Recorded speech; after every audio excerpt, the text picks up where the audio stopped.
Թուրքիան դիտարկում է Հայաստանի հետ իր ցամաքային սահմանը վերաբացելու հնարավորությունը առաջիկա 6 ամիսների ընթացքում։ Այս մասին հայտնում է Bloomberg-ը հղում անելով իր աղբյուրներին։ Նշվում է, թե այսպիսով կվերածվի Սառը պատերազմի դարաշրջանի Եվրոպայի վերջին փակ սահմանը, հարթելով Կովկասում առևտրի վերականգնման ճանապարհը։ Հայաստանի եւ Թուրքիայի արտաքին գործերի նախարարությունները չեն պատասխանել Bloomberg-ի մեկնաբանության հարցմանը։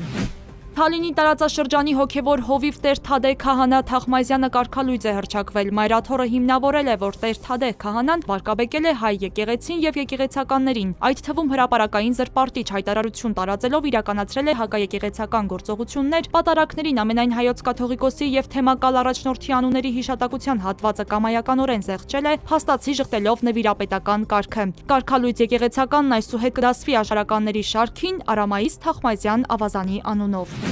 Մեր ձևով շարժումը ստորագրահավաք է սկսում էլեկտրաէներգիայի սակագինը նվազեցնելու պահանջով, այս մասին հայտնել են շարժման անդամներ Գոհար Մելոյանն ու Արթուր Միքայելյանը։ Համապետական ստորագրահավաքը հանրագրի տեսքով է, բավարար ստորագրություններ ունենալու դեպքում այն կներկայացվի հանրային ծառայությունները կարգավորող հանձնաժողովին։ Զվարթնոց օդանավակայանում մառախուղի պատճառով մի շարք չվերթներ վայրեջք չեն կատարել։ Զվարթնոցից Ֆակտորեյմին հայտնել են, որ 3 չվերթի ինքնաթիռ վայրեջք է կատարել Թբիլիսիի օդանավակայանում, իսկ մյուսները դեռ պտտվում են օդում չկարողանալով վայրեջք կատարել։ Թբիլիսիում վայրեջք են կատարել Դուբայից ժամանող Fly Dubai-ը, Մոսկվայից ժամանող Շիրակ Ավիան եւ Աբու Դաբիից ժամանող Air Arabia ավիաընկերությունների ինքնաթիռները։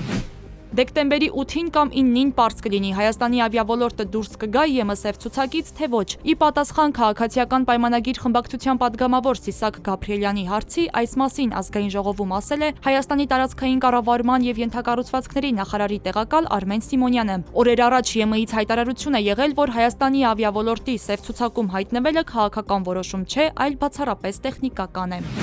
Ռուսական զորքերը դեկտեմբերի լույս 3-ի գիշեր անօդաչու թռչող սարքերով հարվածել են Ուկրաինայի Պավլոգրադի շրջանի Տերնովկա քաղաքին, հայտնել է Դնեպրոպետրովսկի մարզային ռազմական վարչակազմի ղեկավարի պաշտոնակատար Վլադիսլավ Գայվանենկոն։ Հարձակման հետևանքով զոհվել է 2 անձ, եւս 3 մարդ վիրավորվել է, որոնցից 2-ը ծանր վիճակում են։ Հրդեհ է բռնկվել, մասամբ ոչնչացնելով 1 մասնավոր տուն, վնասելով 6 տուն, ավտոտնակ եւ 1 մեքենա։ Ռուսաստանի Դաշնության պաշտպանության նախարարությունն էլ հայտնել է Զապորոժիեի մարզի Չերվոնոյե բնակավայրը վերահսկողության տակ վերցնելու մասին։